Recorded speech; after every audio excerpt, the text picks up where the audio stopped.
Agora, vamos falar da duquesa Kate prestando homenagem à sua falecida sogra, a princesa Diana. Kate usou a tiara favorita de Diana na maior festa da família real do ano, na noite passada. O ano é 1997. Um Mercedes preto atravessa em alta velocidade o túnel da Ponte de l'Alma, em Paris. E num instante catastrófico, o mundo perde a mulher mais fotografada da história. A princesa Diana, a princesa do povo, se foi. Em poucos dias, a máquina real entra em ação. Mensagens de condolências chegam de todos os cantos do mundo. Flores cobrem os portões do Palácio de Kensington por quilômetros. 1 bilhão de pessoas assistem ao seu funeral pela televisão. Mas por trás das lágrimas, por trás da pompa, por trás do luto cuidadosamente controlado, algo mais está acontecendo. Algo mais silencioso. Algo que a maior parte do mundo não percebeu. Os pertences de Diana estão sendo catalogados. Seu guarda-roupa, suas cartas, seus objetos pessoais e suas joias. Agora, é aqui que a coisa fica interessante.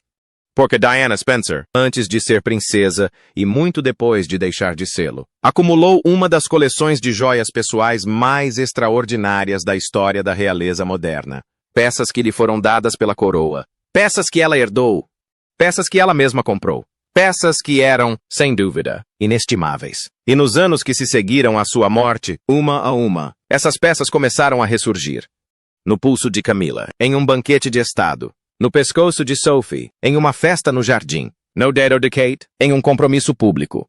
Algumas dessas transferências foram anunciadas, oficialmente abençoadas e explicadas publicamente. Mas sobre outras, ninguém disse uma palavra. E a peça no centro da maior controvérsia, uma tiara com uma história tão complexa, tão envolta em política real e traição pessoal, que mesmo agora, décadas depois, os especialistas não conseguem chegar a um consenso sobre para onde foi, quem autorizou a transferência ou se o que aconteceu foi sequer legal. É sobre essa peça que vamos falar hoje. Acompanhe, porque essa história vai muito além das joias. A questão da tiara. Antes de entrarmos na controvérsia, precisamos esclarecer algo que a maioria das pessoas entende errado sobre as joias da realeza. Nem todas as joias da realeza pertencem à mesma pessoa, ou mesmo à mesma instituição. Isso é crucial. E é por isso que toda esta história existe. As joias da realeza britânica se dividem em 3 categorias principais. A primeira categoria é a propriedade da coroa. São peças que pertencem à monarquia como instituição, mantidas em custódia pelo soberano, e emprestadas a membros da realeza em exercício para compromissos oficiais. Essas peças nunca pertencem verdadeiramente a nenhum indivíduo. Elas passam de reinado para reinado, de monarca para monarca. O soberano pode emprestá-las, retirá-las de vista ou redistribuí-las integralmente à vontade. A segunda categoria é a de joias pessoais. Peças que pertencem genuinamente a membros da realeza enquanto cidadãos comuns. Presentes, peças herdadas, itens comprados com recursos pessoais. Esses são bens privados e podem ser legados, vendidos ou doados, assim como qualquer outro bem pessoal. A terceira categoria, e é aqui que a coisa complica, são as joias oferecidas como presente por dignitários estrangeiros e chefes de Estado. Essas peças ocupam uma zona cinzenta legal que tem causado verdadeiros problemas constitucionais para a família real há décadas. Quando Diana se casou com o príncipe Charles em 1981, ela teve acesso tanto às joias da coroa para funções oficiais, quanto a uma série de peças da família Spencer. Ela também recebeu presentes extraordinários de Charles, da rainha e de chefes de Estado estrangeiros durante seu período como princesa de Gales. Quando o casamento desmoronou, com a separação formal em 1992 e o divórcio em 1996, a questão legal sobre o que Diana ficou e o que retornou à coroa nunca foi totalmente esclarecida. Sabemos algumas coisas por meio de documentos judiciais e do próprio testamento de Diana, mas existem lacunas significativas.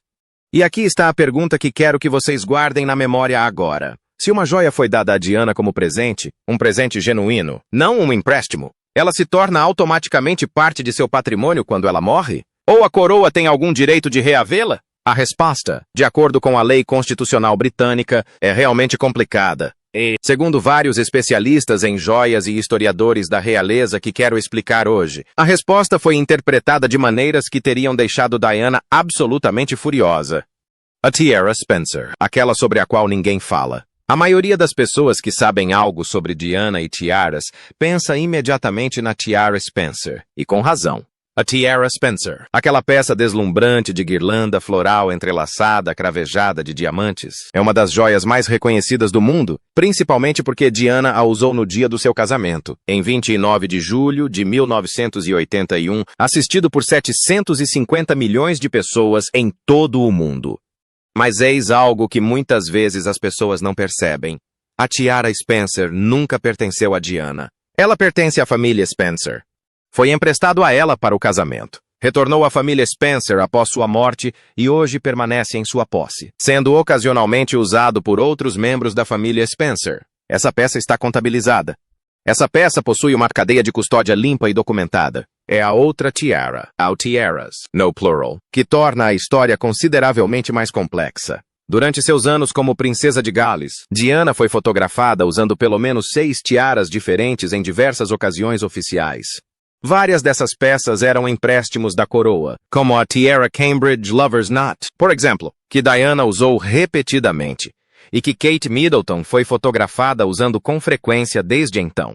Mas há peças específicas que apareceram em Diana durante compromissos privados, encontros reais informais e em fotografias pessoais que não constam em nenhum inventário real oficial. Quero ser preciso aqui, porque a precisão importa.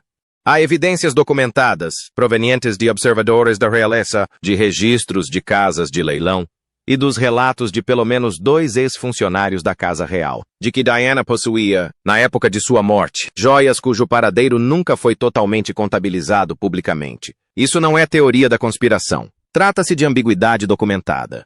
E a questão do que aconteceu com essas peças imediatamente após a sua morte, quem teve acesso ao Palácio de Kensington, quem catalogou a coleção, quem tomou as decisões sobre o destino de cada item, é algo que os historiadores da realeza têm investigado discretamente há anos. Eis o que sabemos com certeza. Após a morte de Diana, em agosto de 1997, seu patrimônio foi administrado por seus executores. Seu testamento, inicialmente mantido em sigilo e divulgado apenas parcialmente, deixou a maior parte de seus bens para seus filhos, William e Harry, com legados específicos para seu mordomo Paul Burrell e outros funcionários. A questão das joias foi tratada separadamente, e os detalhes exatos de quais peças foram para onde e sob a autoridade de quem permanecem parcialmente obscuros, de maneiras que parecem intencionais para especialistas que passaram anos estudando o assunto. Isso lhe levanta algumas questões? Porque certamente deveria. Camilla, as joias e a reação do público. Agora, vamos falar sobre o que realmente inflamou a opinião pública. Porque o que aconteceu nos anos seguintes à morte de Diana, especificamente em relação às joias que o público associava profundamente a ela, tornou-se um ponto de inflexão para tudo o que as pessoas sentiam sobre Camilla Parker Bowles. Vamos contextualizar adequadamente. Camilla Parker Bowles era alvo de ódio público anos antes da morte de Diana. O caso extraconjugal, que o próprio Charles admitiu no infame documentário de Jonathan Dimbleby de 1994, transformou Camilla em um foco de fúria pública. Quando Diana concedeu aquela impactante entrevista para o programa Panorama em 1995 e falou sobre "éramos 3 neste casamento", Camilla tornou-se, no imaginário popular, a destruidora do conto de fadas. A morte de Diana intensificou esse sentimento. Para muitas pessoas, não apenas na Grã-Bretanha, mas em todo o mundo, Camilla era a vilã da história. Isso significava que, sempre que Camilla era vista em público usando joias que sequer lembravam vagamente algo que Diana havia usado, a reação era visceral. Agora, aqui é onde precisamos ter muito cuidado, porque há 2 coisas completamente diferentes que foram confundidas na discussão popular. Primeiro, Camilla usa joias da coroa, peças que nunca foram propriedade pessoal de Diana, que foram simplesmente emprestadas a Diana enquanto princesa de Gales, e que a coroa tinha todo o direito legal de emprestar à próxima integrante sênior da família real. Isso não é controverso do ponto de vista legal, mesmo que tenha sido emocionalmente carregado para o público. Segundo, Camilla usa peças que aparecem em fotografias de Diana usando-as, onde a cadeia de custódia não está documentada publicamente. A Tiara Nó de Amor de Cambridge é o exemplo mais comentado da primeira categoria. Diana a usou repetidamente. Após a morte de Diana, ela retornou à coleção da coroa. Kate Middleton já usou o vestido dezenas de vezes. Camilla também o usou em algumas ocasiões. Isso é controverso? Emotionalmente? Para muitas pessoas. Sim. Legalmente? Não. Sempre foi propriedade da coroa. Mas há outras questões envolvidas. Em 2005, ano em que Charles e Camila finalmente se casaram, observadores da realeza com conhecimento enciclopédico da história das joias de Diana começaram a notar algo em compromissos reais oficiais. Camila apareceu usando um broche de pérolas e diamantes que tinha uma semelhança impressionante com uma peça que Diana havia usado em várias fotografias no início da década de 1990. Ela foi fotografada com uma pulseira que historiadores de joias notaram ser quase idêntica em construção e estilo a uma peça que acreditavam ser da coleção pessoal de Diana. E em uma fotografia de um encontro real privado, posteriormente obtida e publicada por um correspondente real britânico, Camila aparece usando o que pelo menos 3 especialistas independentes em joias, ao verem a imagem, descreveram como sendo semelhante a uma peça que haviam catalogado da coleção pessoal documentada de Diana. Agora, seria definitivamente a mesma peça? É aqui que a história se complica de verdade. Porque sem acesso aos itens reais para exame físico, sem que os registros oficiais do inventário sejam tornados públicos, o máximo que qualquer especialista pode afirmar é que parece ser a mesma peça. O design coincide, a construção é consistente, a cronologia bate. Isso não é uma prova, mas também não é irrelevante. A joalheira e historiadora da realeza Leslie Field, que escreveu o livro definitivo sobre as joias da coroa e as coleções de joias reais, observou em entrevistas antes de sua morte que havia lacunas significativas nos registros públicos a respeito das joias pessoais de Diana e seu destino após 1997. Ela teve o cuidado de não fazer acusações, mas foi enfática ao afirmar que os registros públicos estavam incompletos. E quando o registro público está incompleto em relação a algo tão visível, tão carregado de emoção, tão central para o legado de uma das figuras públicas mais queridas do século XX, as pessoas vão fazer perguntas. Elas devem fazer perguntas. Aqui vai uma para vocês. Se você fosse um membro da família de Diana, se você fosse o príncipe William ou o príncipe Harry, gostaria de saber exatamente onde foram parar todas as joias pessoais da sua mãe? E você acha que eles realmente sabem? Porque, com base em tudo o que veio à tona publicamente na última década, incluindo as próprias memórias de Harry, a resposta parece ser que não. As revelações bombásticas de Harry e o que elas nos dizem, quando o príncipe Harry publicou Spare, em janeiro de 2023, o mundo se concentrou nas revelações interpessoais mais explosivas. As brigas com William, os conflitos com Charles, a polêmica racial envolvendo Meghan. Mas, escondidas no livro em trechos que receberam muito menos atenção do que mereciam, estavam diversas referências aos pertences de Diana e o que aconteceu com eles logo após sua morte. Harry descreve o caos daqueles dias com a especificidade de alguém que claramente refletiu sobre o assunto durante anos. A desorientação, a falta de controle, a sensação de que as decisões estavam sendo tomadas pela máquina institucional da monarquia sem a devida participação dos filhos de Diana. Ele tinha 12 anos quando sua mãe morreu. William tinha 15 anos. Pense nisso por um momento. 2 crianças, uma de 12 e outra de 15 anos, que acabavam de perder a mãe nas circunstâncias mais chocantes e públicas imagináveis, e que essencialmente não tinham controle sobre o que aconteceria com seus pertences, seu legado ou os objetos que as ligavam a ela.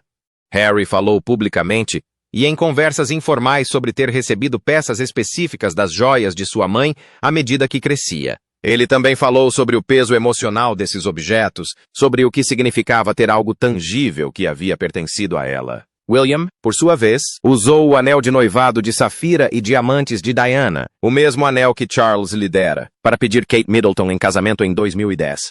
Esse anel é agora a joia mais fotografada do mundo, usado diariamente pela princesa de Gales. Essa transferência foi anunciada publicamente, abençoada publicamente e carregou consigo uma bela narrativa de continuidade e memória. Mas e as peças que não foram anunciadas publicamente? Nos anos que se seguiram, vários comentaristas e historiadores da realeza apontaram que o livro levanta, sem responder completamente, questões sobre a completude do que os filhos de Diana de fato receberam de seu espólio em comparação com o que lhes foi dito que receberiam.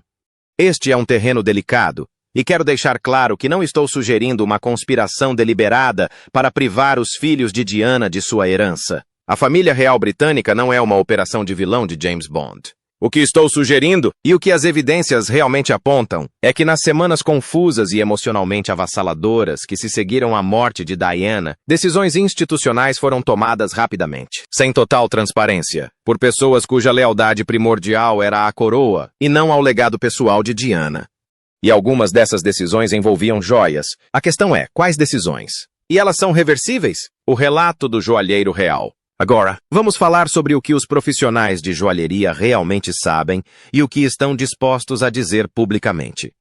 Ao longo dos anos, várias pessoas com ligações profissionais à coleção de joias da família real falaram, com cautela, de forma indireta, com a vagueza estudada de quem sabe exatamente o que arrisca ao falar, sobre anomalias no inventário pós-Diana. Gostaria de apresentar 3 relatos específicos, porque, em conjunto, formam um quadro difícil de ignorar. O primeiro relato vem de um antigo funcionário de uma joalharia londrina de renome que detinha um alvará real, o que significa que era oficialmente designada para fornecer serviços de joalharia à família real. Essa pessoa, em entrevista documentada a um correspondente da realeza britânica em 2018, relatou ter sido solicitada no final de 1997 a avaliar e estimar o valor de diversas peças do acervo da princesa. Segundo ela, a instrução não partiu dos executores testamentários de Diana, mas de alguém do escritório da Casa Real. Ao questionar sobre a documentação de procedência, os documentos que comprovariam a história de propriedade de cada peça, foi informada de que a documentação estava sendo compilada. A documentação, até onde esta fonte sabe, nunca foi compartilhada com os executores de Diana. O relato 2 vem de uma perspectiva completamente diferente. Um historiador da realeza que passou décadas estudando fotografias oficiais de retratos, este pesquisador, que publicou diversos artigos revisados por pares sobre história visual da realeza, conduziu uma comparação sistemática das joias que aparecem em fotografias oficiais de Diana com as joias que aparecem em fotografias oficiais de Camila após 2005. A descoberta, publicada em uma revista especializada em 2019, aponta para pelo menos 4 peças em que as evidências visuais são fortemente consistentes com o mesmo item aparecendo tanto nas fotografias de Diana quanto nas fotografias posteriores de Camila, sem que nenhuma documentação oficial de transferência tenha sido divulgada. Fortemente consistente é uma expressão acadêmica cuidadosamente escolhida. Significa que parece ser a mesma peça. Não podemos provar isso definitivamente sem acesso físico, mas as chances de ser coincidência são baixas. O relato 3 é talvez o mais impressionante. Um ex-membro sênior da equipe doméstica, não um joalheiro, mas alguém com acesso aos aposentos privados, disse a um jornalista, sob condição de anonimato, que nos dias imediatamente após a morte de Diana, houve um período de aproximadamente 72 horas durante o qual o Palácio de Kensington esteve acessível a uma gama surpreendentemente ampla de pessoas, e durante o qual não havia nenhum processo formal de inventário em andamento. As fechaduras não foram trocadas imediatamente, disse essa fonte. Pessoas entravam e saíam. Não sei o que foi levado.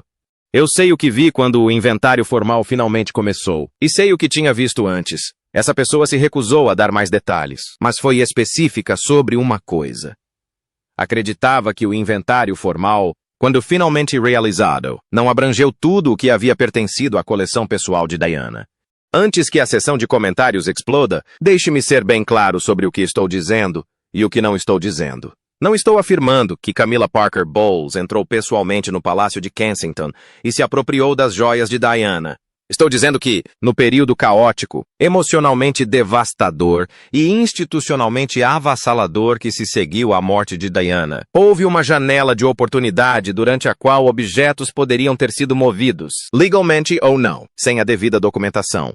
E estou dizendo que o registro público, que deveria nos dizer definitivamente para onde foi cada peça da coleção de joias pessoais de Diana, não o faz. Isso não é uma teoria da conspiração, é uma falha de prestação de contas. E considerando quem Diana era, o que ela representava para as pessoas, e considerando os direitos legais de seus filhos como herdeiros, essa lacuna de responsabilidade é inaceitável. Os amantes, não a tiara. A peça que conecta tudo. Permitam-me voltar a falar especificamente de Tiara, pois Os Amantes de Cambridge, não a Tiara, é a obra que melhor ilustra a complexidade emocional no cerne desta história. Os Amantes de Cambridge, não a Tiara possui uma história extraordinária. Foi originalmente encomendada pela Rainha Mary em 1914, baseada numa tiara que pertenceu à sua tia-avó, a Princesa Augusta de Hesse. É uma peça espetacular. Uma série de arcos de diamantes, cada um encimado por uma pérola pendente, formando uma das tiaras mais dramaticamente arquitetônicas da coleção da coroa. A Rainha Mary a deixou para a Rainha Elizabeth II, que a emprestou a Diana para ocasiões oficiais. Diana a usou com tanta frequência e de forma tão memorável que, no imaginário popular, ela passou a ser associada a ela de uma maneira profundamente pessoal. As fotografias de Diana com a tiara Lovers, Not Tiara, a ligeira inclinação da cabeça, a forma como as pérolas captavam a luz, estão entre as imagens mais icônicas da história da fotografia de retratos da realeza. Após a morte de Diana, a tiara regressou à coleção. Sendo propriedade da coroa, nunca lhe fora permitido legá-la.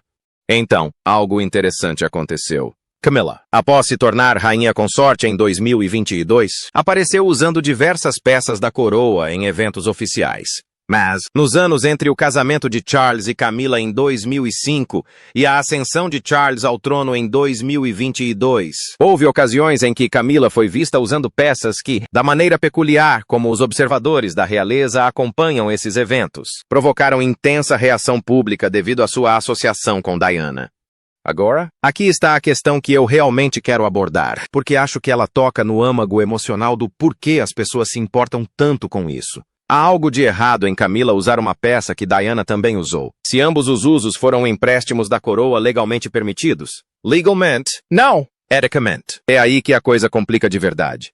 Porque as joias, especialmente em um contexto real, não são apenas joias, são símbolos, são legado. É uma narrativa visual. Quando a Rainha Elizabeth usava certas peças, o público entendia a linguagem visual. Esta peça conecta este momento a esta história. Quando Diana usava a tiara com o nó dos amantes, ela se inseria nessa linguagem visual. Ela dizia, consciente ou inconscientemente, eu faço parte dessas continuidades.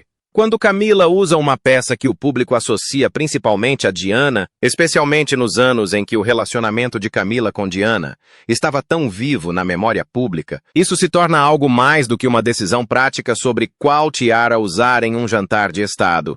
A peça transmite uma mensagem. Se essa é a intenção por trás disso, já é outra questão. Mas as decisões da família real sobre qual membro da família usa qual peça não são acidentais. Essas decisões passam por assessores. Elas são consultadas. Alguém, em algum lugar, analisou as opções e disse, Camilla usará isso hoje à noite. E quando a peça escolhida é uma que o mundo associa a Diana, que já faleceu há décadas, mas que continua sendo um dos símbolos mais poderosos do século XX, essa decisão merece análise, não acusações.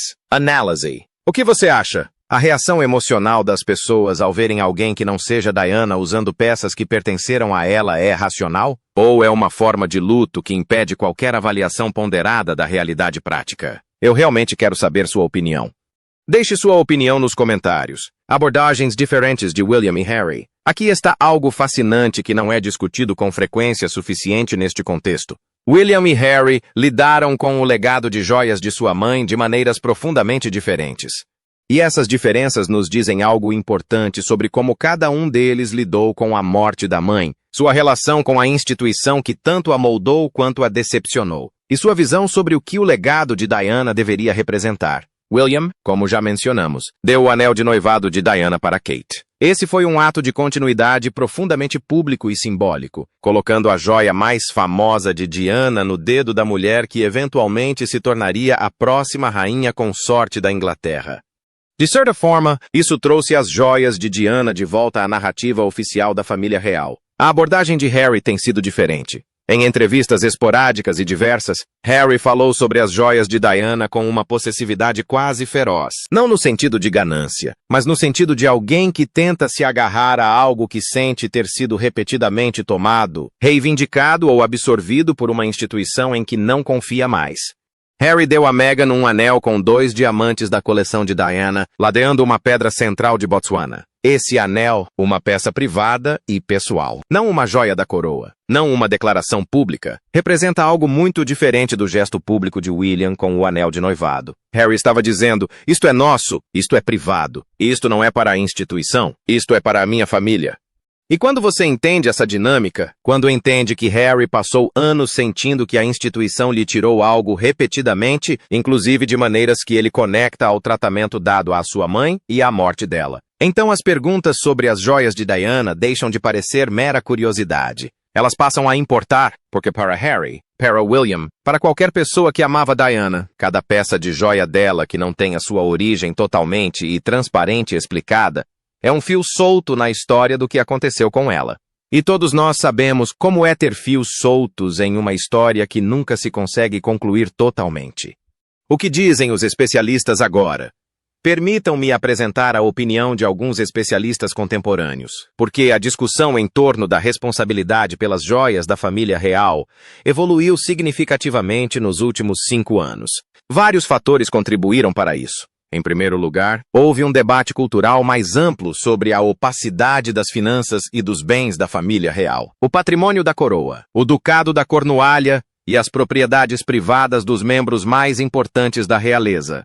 Todos esses aspectos passaram a ser alvo de maior escrutínio, principalmente após a saída de Harry e Meghan e a onda de documentários e memórias da família real que se seguiu. Em segundo lugar, houve um esforço acadêmico genuíno por maior transparência sobre a procedência e a localização atual de objetos históricos significativos pertencentes à família real. Isso não é motivado por teorias da conspiração. É o mesmo impulso acadêmico que tem defendido maior transparência sobre as aquisições da era colonial em coleções de museus. Objetos com histórias complexas merecem cadeias de custódia documentadas e transparentes. Terceiro, e talvez o mais importante, várias peças de joias de Diana apareceram em leilões nos últimos anos, provenientes de indivíduos que alegam tê-las recebido legitimamente. E essas aparições em leilões levantaram novas questões sobre a procedência das peças. Uma ex-dama de companhia vendeu várias peças em 2017, alegando que eram presentes de Diana. Um leilão beneficente em 2019 apresentou peças que ex-funcionários de Diana disseram ter recebido como presentes pessoais. Cada uma dessas vendas gerou manchetes e questionamentos. Seriam esses presentes realmente de Diana? Estavam devidamente documentados? O espólio de Diana, e especificamente seus filhos, tinha algum direito sobre eles? A doutora Anna Key, historiadora que escreveu extensivamente sobre a cultura material da realeza, observou em uma palestra de 2021 que a dispersão das joias após a morte de Diana representa uma das questões não resolvidas mais significativas na história recente da cultura material da realeza. Ela teve o cuidado de afirmar que não estava alegando irregularidades, mas enfatizou que a questão merecia atenção acadêmica séria.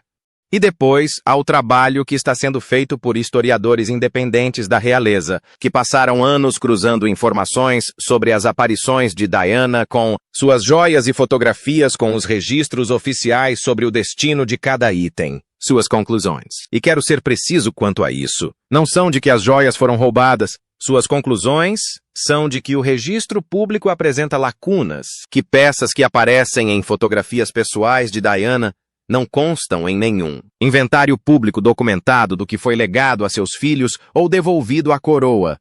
Lacunas, não acusações. Lacunas.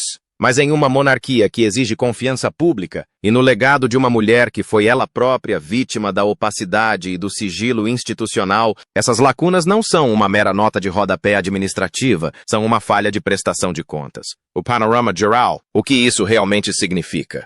Gostaria de dar um passo atrás por um momento, porque nos aprofundamos nos detalhes de peças e relatos específicos, e é fácil perder a visão geral. A razão pela qual essa história importa, a razão pela qual ela continua a gerar polêmica, indignação e discussões online obsessivas quase 3 décadas após a morte de Diana. Não tem a ver exatamente com joias, tem a ver com poder, responsabilidade e a forma como as instituições se protegem.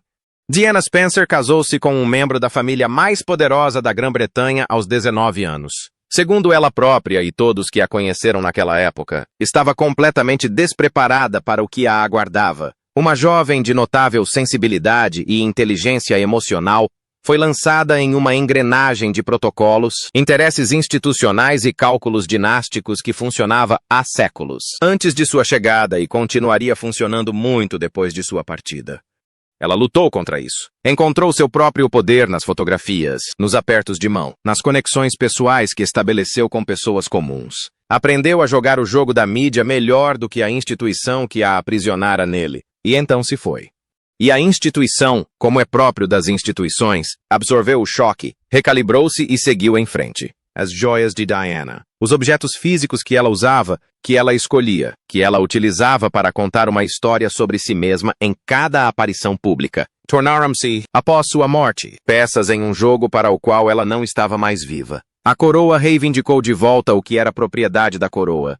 Seus executores distribuíram o que puderam documentar. E nos espaços entre esses dois processos, nas zonas cinzentas das joias recebidas como presente, das coleções pessoais e dos inventários incompletos, as coisas se movimentavam, talvez sempre de forma legítima, talvez nem sempre. Mas a questão é, nós não sabemos.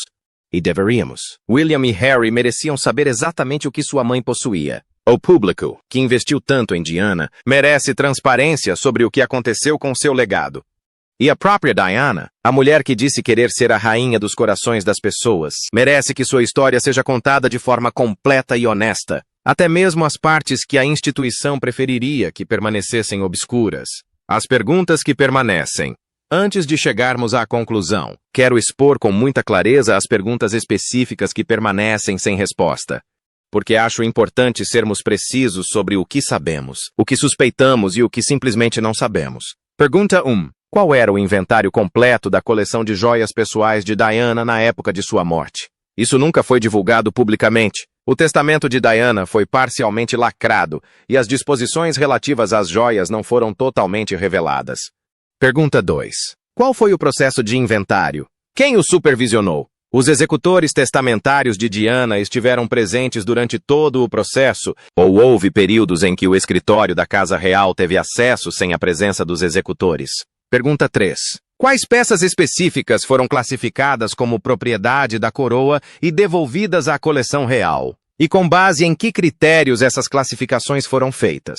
Os filhos de Diana, seus herdeiros legais, foram consultados ou informados sobre essas classificações? Pergunta 4. Das peças identificadas como propriedade pessoal de Diana, todas foram recebidas por seu espólio e posteriormente distribuídas a seus herdeiros, conforme documentado em seu testamento? Pergunta 5. No caso das peças que foram distribuídas como presentes a funcionários ou outras pessoas por Diana antes de sua morte, essa distribuição foi devidamente documentada e divulgada a seus executores? Pergunta 6. Existem peças atualmente em posse de membros da família real que eram propriedade pessoal de Diana. Começamos esta história com uma mulher usando uma tiara, mas terminamos com algo muito mais importante.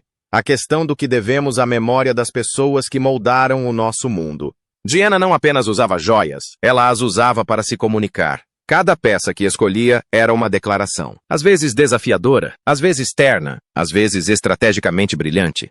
O anel de noivado de safira que ela usou mesmo depois do divórcio, uma lembrança visual deliberada do que Charles havia descartado, os brincos de pérolas simples nas últimas fotos tiradas dela, as joias da família Spencer que ela usava quando queria afirmar uma identidade própria, independente da coroa. Esses objetos carregam significado, e as pessoas que a amavam, incluindo, talvez o mais importante, seus próprios filhos, merecem saber onde esses objetos estão e como chegaram lá. Isso não é um apelo a acusações, nem uma caça às bruxas contra Camila ou qualquer outra pessoa. É um apelo à transparência, a um inventário público, ao tipo de prestação de contas que a própria Diana, com seu compromisso radical com a narrativa honesta, mesmo quando inconveniente, teria exigido. Ela passou os últimos anos de sua vida lutando contra instituições que operavam em segredo e serviam a seus próprios interesses em detrimento das pessoas presas dentro delas. O mínimo que podemos fazer, em sua memória, é continuar fazendo perguntas. Então, deixo vocês com esta pergunta. Se a Casa Real divulgasse amanhã um inventário completo e verificado publicamente da coleção de joias pessoais de Diana, com a origem de cada peça, seu destino, quem autorizou cada transferência e onde ela está hoje, vocês acham que esse inventário responderia a todas as perguntas? Ou acham que ainda haveria peças cujo paradeiro não poderia ser totalmente contabilizado? Deixem suas respostas nos comentários. Compartilhem este vídeo com alguém que se importa com o legado de Diana. E se você quiser se aprofundar nos detalhes específicos, nas fotografias específicas, nas análises específicas de especialistas, tem um vídeo complementar a caminho que aborda as evidências visuais em detalhes. Porque a história de Diana não acabou. Na verdade, nunca acabará.